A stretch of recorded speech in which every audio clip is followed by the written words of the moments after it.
institutional AI versus individual AI. And we all know individual AI as people and individuals talking to chatbots and using it for search, using it to find answers to their questions. But now there's much more talk about institutional AI as well. And that needs a whole other way of setups, right? We need the institutional knowledge base.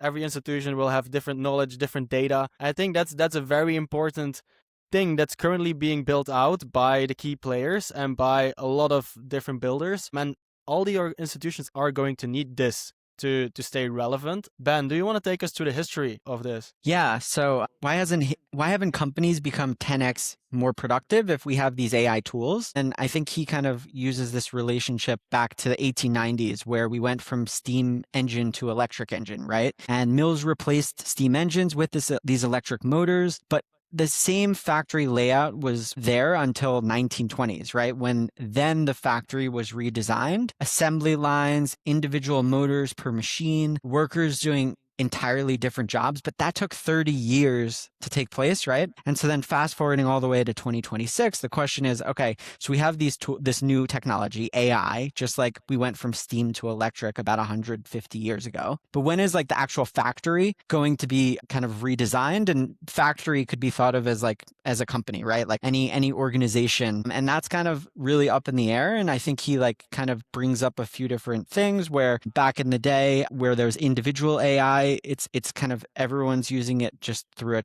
chat base, whereas the institutional AI is helping create coordination across the organization, finding signals, and then creating objectivities.